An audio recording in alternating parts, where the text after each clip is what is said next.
and welcome to Lety Does Playing Lone Wolf, the Huntress, Quelling of the Flame, Part 9.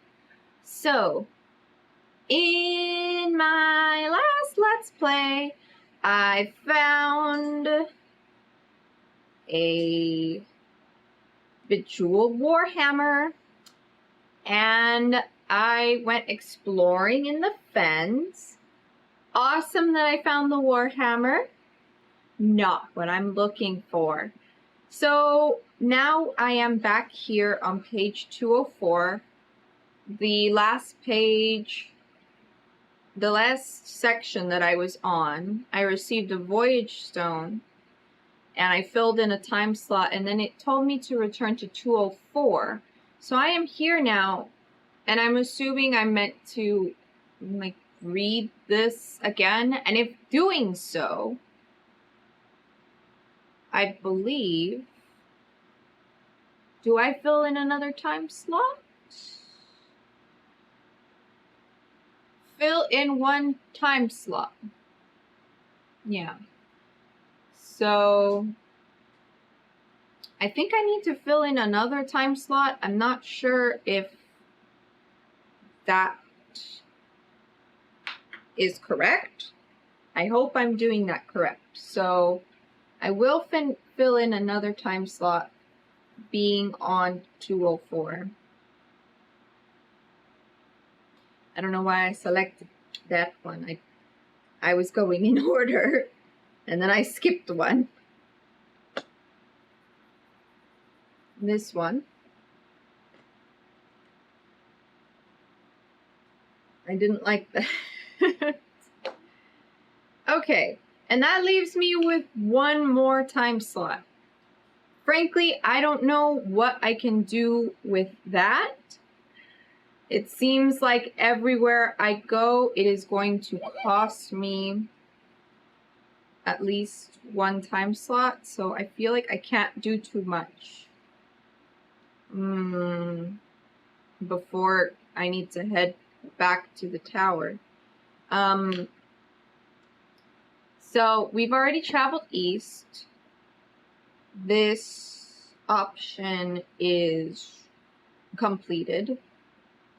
We know what's there.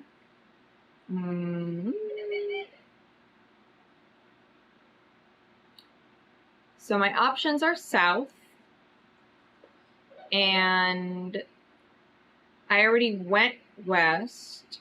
That's where I came from. And then there's the north. So I can go down or I can go up. Let's take a look at those options.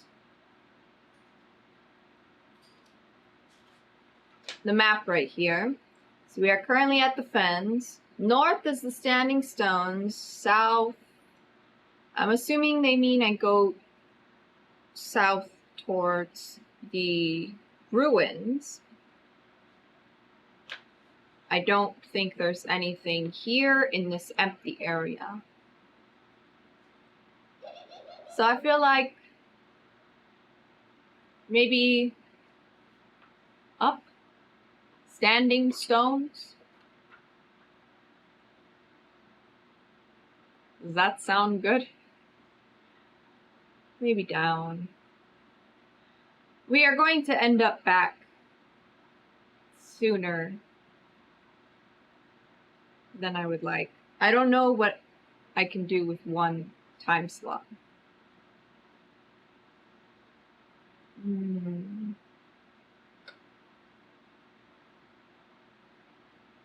North. Let's go north.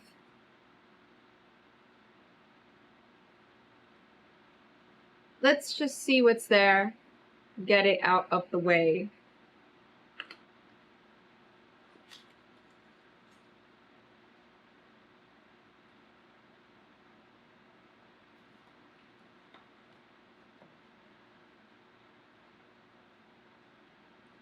North takes you to a dead land. The only living thing here beside you and Farisia is some sickly yellow grass clinging to the base of the oddly leaning stone pillars. Even the insects do not follow you.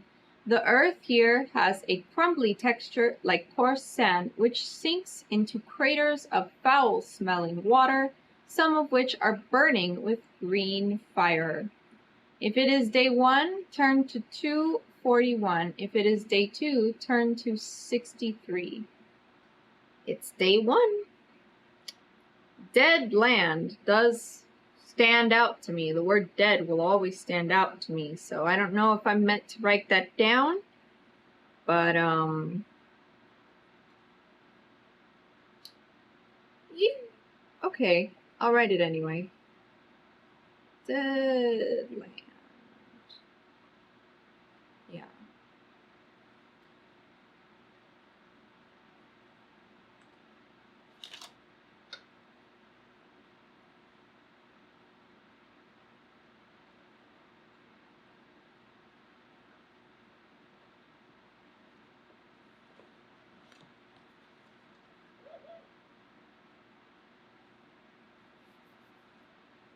The green fires mixed with the oppressive heat of the day transform this place into a hellscape. You are about to suggest leaving when you see a wide opening cut into the earth between two of the leaning pillars of rock. It was clearly man-made, with wooden steps leading down.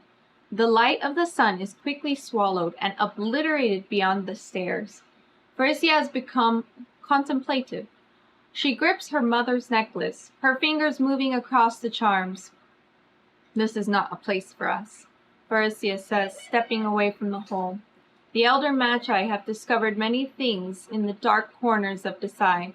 The world is full of their secrets, and some should not be disturbed. If you wish to enter, I won't stop you, but I won't go there. My entire body, my heart, my everything says not to. If you have either a torch or glow bottle, you can use it and explore this mine alone. Turn to 213. If you have no light, or if you have already been inside the mines, or have no wish to be inside them, turn to 204. I don't think I have a light. Because Cathar never gave it back. I have fire seed. I have flint and tinder. I have nothing else. I have a packet of boom powder. But I don't have one. So, I guess I need to go back.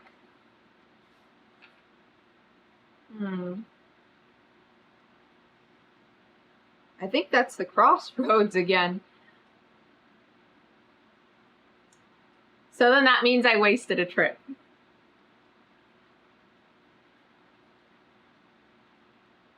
Okay, well, if I want to come back here, I need a light.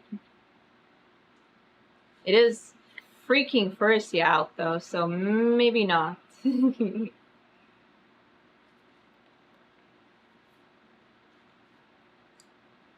Okay, and then I'm back here on 204. That means that I fill in another time slot.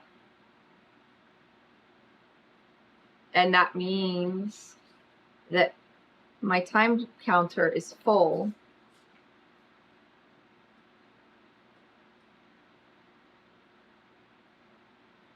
Which means the next thing I need to do is go to 228.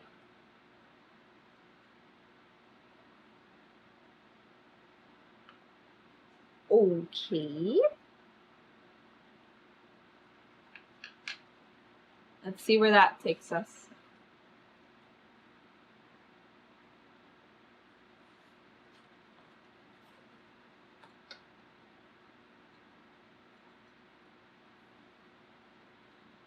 A cool evening follows the heat of the day. Night fills the tower with a musky, moldering smell. Still, the beds are comfortable, and the day was long. Farisia tells you to sleep well and heads for her own room, leaving you to take care of any business of your own before turning in for the night. You are hungry and must eat a meal now or lose 3 endurance from your current and maximum endurance.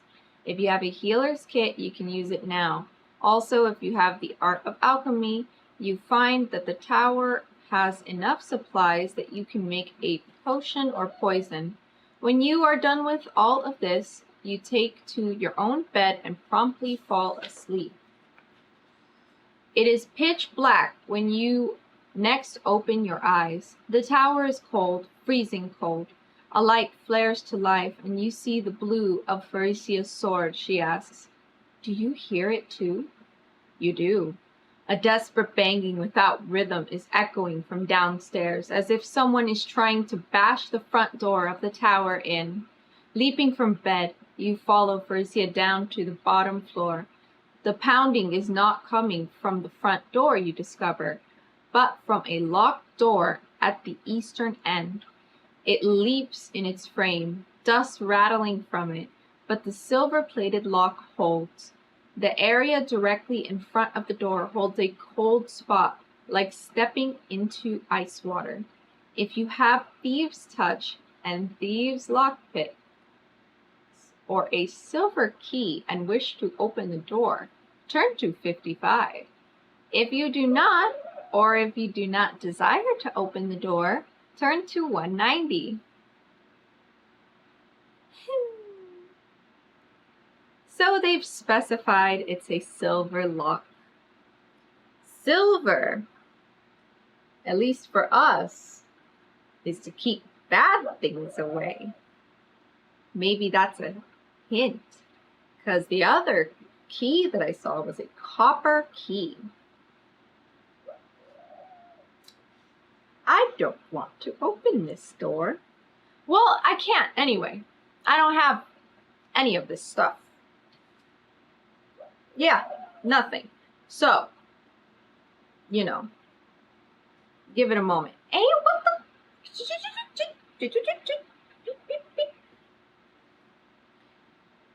Let's write down 190, but first I need to do everything that it said.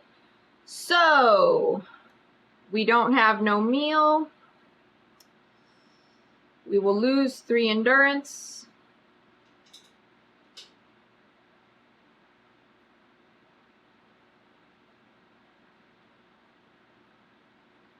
Which is really, really unfortunate because I have 6. And now I have missed another meal. So that's 6. Turns into a 3. And this turns into a 4.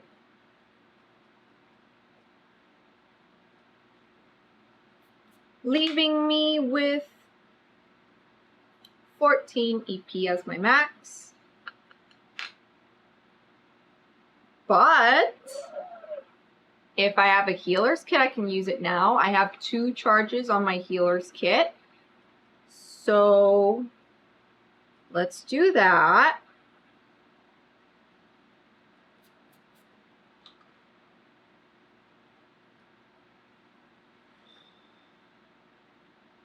That leaves me with 5 out of 14. Isn't that nice? Yeesh.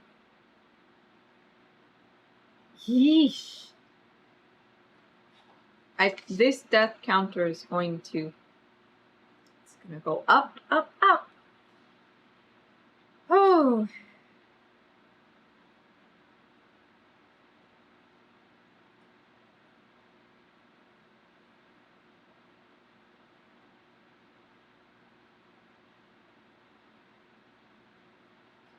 And finally, it says I can make a potion or poison. Instinctively, I want to make the glow bottle. But,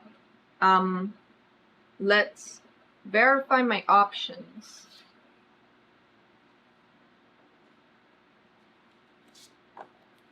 Here's our recipe list.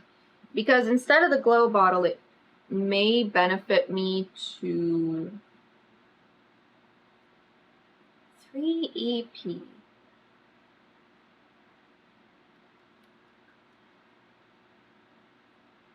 Concentrated acid. If I have the option to make a thing right now, if I have the option to make a potion, and then I make the concentrated acid, can't I melt the lot? Okay, well, oh well. Let's see, skin crawler. Viper's bite might actually help me. 5 EP.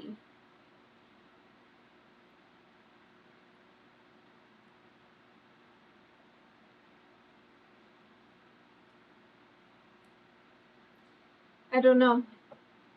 I'm stuck between the concentrated acid and the glow bottle, but I suppose I should do glow bottle if I want to go back.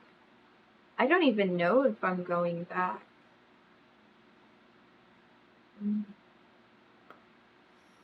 Okay. I'm thinking about this too much. I already have an antitoxin.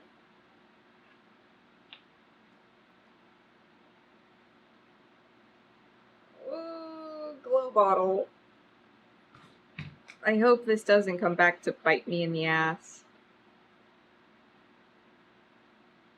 It seems like we're searching in the middle of the day, though. So, do I need the glow bottle? Because it's bright out.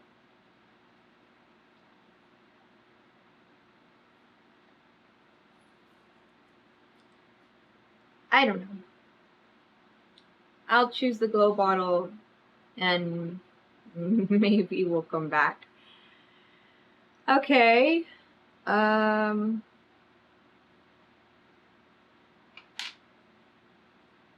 So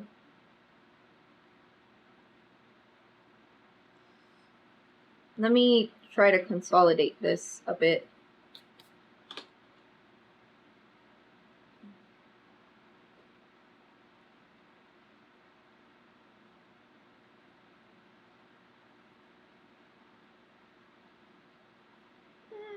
Okay, that works.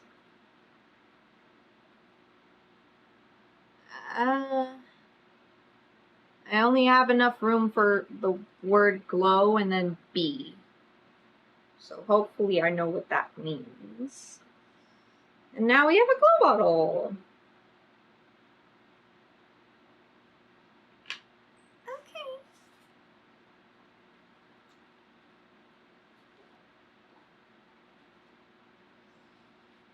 $1.90.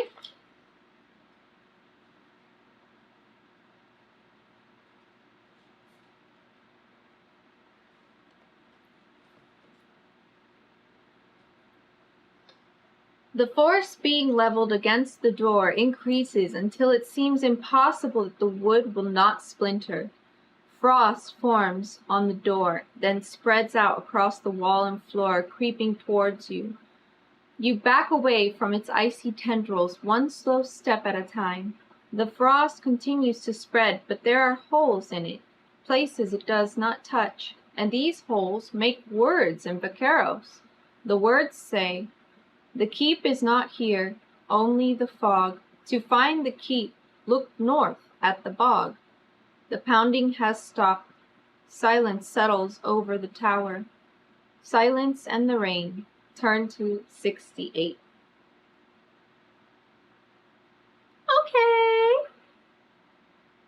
Sure. Thank you, mysterious voice.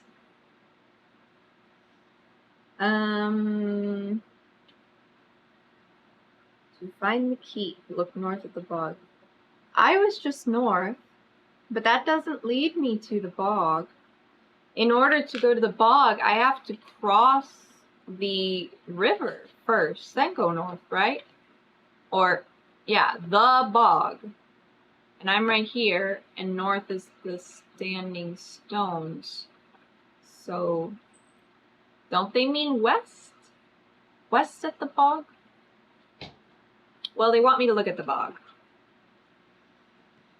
And when a mysterious thing tells you what to do, surely you listen to it. I've been listening to the Mark of the Agarashi for a while now, and that's been doing okay for me. Okay. 68.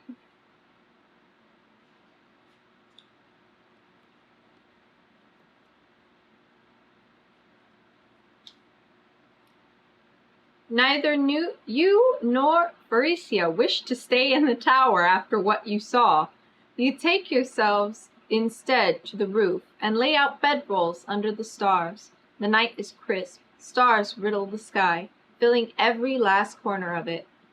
Nessa told me once that every star is part of a family, and every family has a name, Farisia says, running the charm necklace between her fingers. When I was young, I used to try to find one she didn't know. I never could. What's that one? You ask, pointing at a bright red star. The red ones belong to demons, Farisia tells you, or so the stories go. Even as you watch, the star blinks and then falls, trailing a line of red behind it before it disappears in a final flash. Both of you fall asleep under those stars. You wake at the rolling boom of thunder and a downpour of rain. Farisia is already up, rolling up her bedroll. We should get moving before the rain drowns us, Farisia says. It is now day 2. Reset your time clock by erasing all the segments you have shaded in and change the section underneath it to 182. Turn there when the clock is next full. When the 2 of you exit the tower, you are surprised to see the Vakma floating directly in front of the stone steps, swept up by the river sometime in the night. It has been carried to your very doorstep. In fact, the only thing keeping it from drifting further downstream is that it caught between 2 boulders. If you wish to board the Vakma and sail the swollen river, turn to 229. Otherwise, you can resecure it and head out to the east by foot through the fens, turn to 15. Well, this just seems convenient, doesn't it? It's right there. Why wouldn't I board it? It's come to greet me. First, let's erase all the slots on the time counter. Yes, my son. Where are you?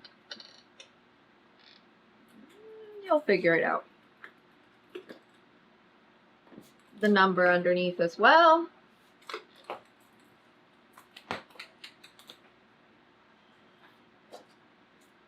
And the new number it wants me to write is 182.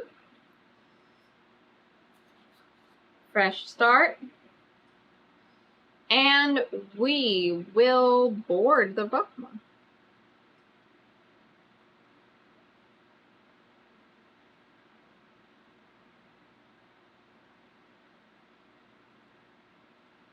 Why not? We need to go to the bog.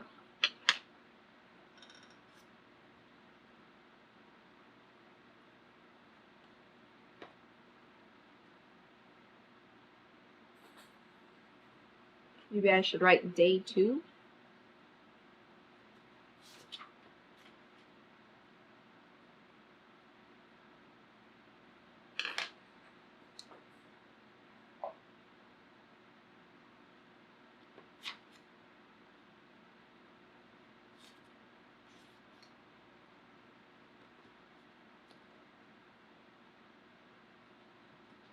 You and Farisia wade out through the cold waters and clamber aboard the Vakma, pushing off into the river. The swollen current pulls you in at once and drags you downstream, where you soon see one of the overgrown, ziggurats of Tazink peering out from above the treetops. It is easy to imagine the day this ancient city was destroyed as being like today. The skies heavy with rain and thunder, despair riding each cold blast of the howling wind. Farisia uses a long tree branch to push the Vakma towards the shore, finally managing to wedge it up against a stone statue of a headless soldier. Everything below his chest is submerged under the flooding river. You promptly tie a rope around his neck to anchor the Vakma. Your journey downriver was swift, so there is no need to fill a time slot now. However, even with Farisia's magic, you will have a difficult time fighting that current to go back upstream. So you only have 6 time slots available to you before you have to end today's travels. Turn to 175. No! That's worse! Okay. I'm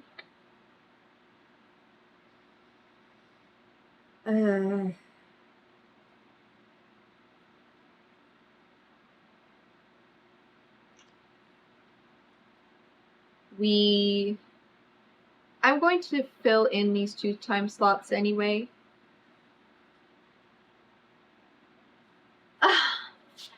So, I wasn't hoping to go all the way down. I was really hoping that we would just go across. Maybe I should have not done this. I'm not trying to go to the ruins of Tzink.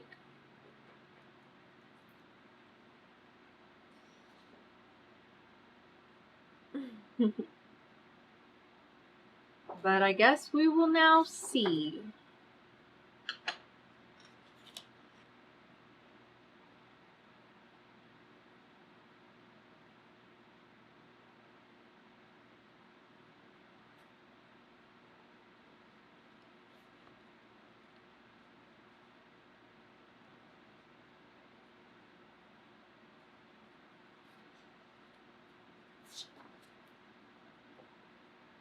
If you have ever seen a mysterious flower, immediately turn to 119.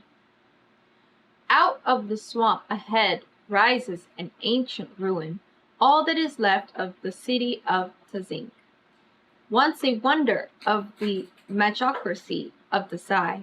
Farisia has told you of the city, how it was hastily built to be a place of scholarship and experimentation, focusing especially on herbcraft to revive the old kingdoms after their collapse during the Great Plague.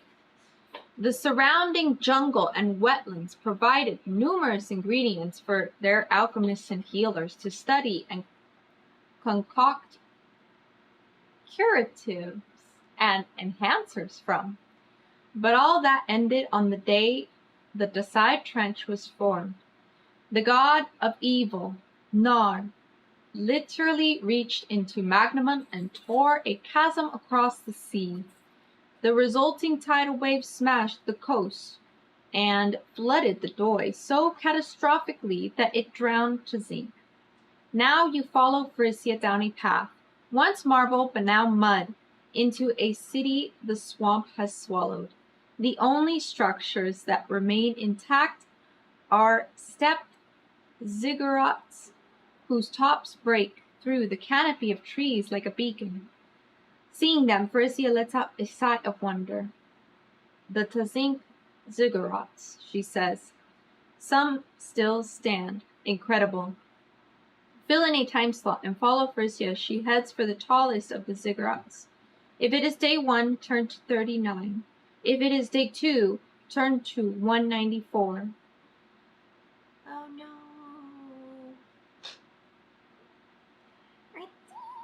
Okay, I guess we're doing this. They seem ominous.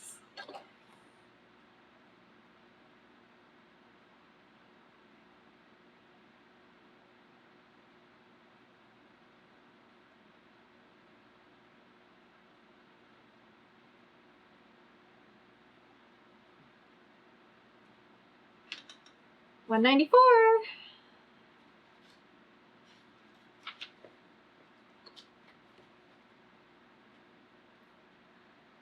Zinc was a sprawling city built in a few years by people desperate to reclaim the lost glory of their civilization. A city destroyed in a day. With the heavy rainfall, the River Doi has again flooded its streets. What were once ancient pathways for elder magi and vaqueros men and women are now causeways for snakes. In places, the water fills in mud sinks that you have to avoid. This is especially true around the base of the pyramidal ziggurat, where the water is deep enough to form moats. The tallest of these ancient structures is shaped like a triangle with wide steps running up one side to the very top. Streams of rainwater run down the steps, making for a treacherous climb. Eventually you reach the top, but it is a disappointing experience, for there is too much cloud cover to see anything, even from the ziggurat's high vantage point. However, as you are turning to go back down, Farisia grabs your arm and points out a large tree which has taken root on its steps, pushing up through the stone like a tumor. It would not be worth noting, except on this side of it you see a gaping hole where the roots have lifted the stones, an opening down into the interior of the ziggurat. Farisia holds her blue steel sword over it, muttering the spell for light, but the blade stays dim. Magical barrier, maybe, she says. Many of the ancient Desai ziggurats had such things to protect their secrets and treasures. I can hear the rain hitting the bottom, you say, listening to the soft drumbeats of rain on stone. The roots form a crude ladder leading into the hole. If you have a torch or glow bottle and want to examine the ziggurat, turn to 205. If you do not have one or do not wish to explore the ziggurat, then you may head north into waterlogged woods, turn to 23. Or you can head west towards the swamp's southern borders, turn to 219. And this is the artwork for that. Yes. Okay. So I do have a glow bottle, and that's why I got really excited for a moment. But I assume we are very low on time, and the parasite is growing within us. I don't know if it would be worth it to go into this location, because the wandering keep is wandering, and this thing has been on the map the whole time. It's not moving. So this can't be it. I don't even know what I'm looking for. Is it a little hut or something? Let me see. Did I need to fill in a time slot?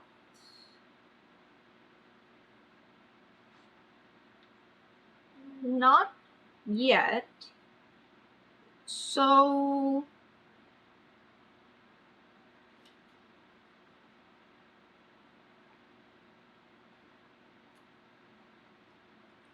do we do this? I do have a glow bottle.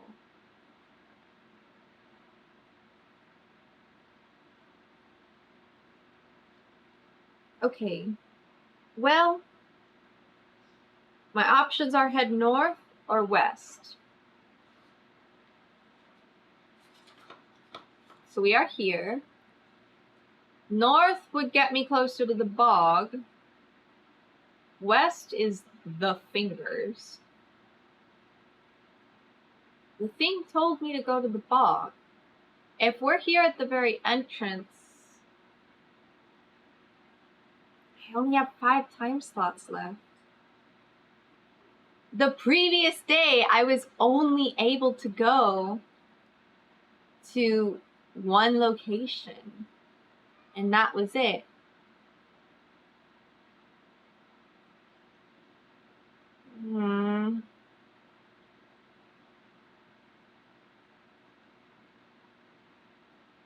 Should we... I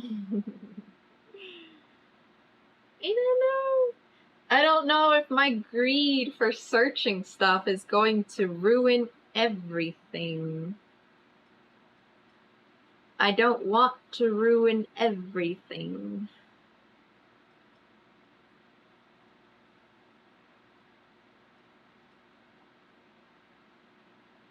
Okay.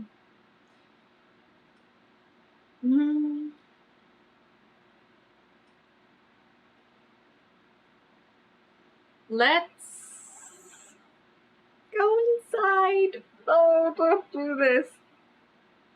Okay, well, there was an option for saying, for saying that it's day 2, right? So surely, if it was day 1, something else would happen.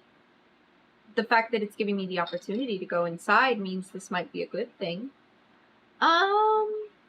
Right. So, let's do that. I hope this isn't a mistake. Okay. Yes.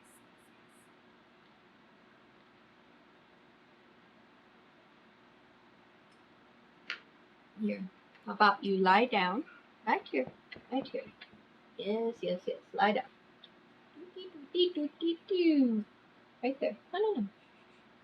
Right there. There you go, princess. No. No. Stop it. No, stop it. Let's go. It's fine. Stop. Don't eat my pencil. Alright, so I filmed parts 9 through 12 of this Let's Play all in one go, and this clip that you're watching marks the end of part 9. Stay tuned for part 10. That's all I got for you for now. Get out there, do all the stuff, and I'll see you next time.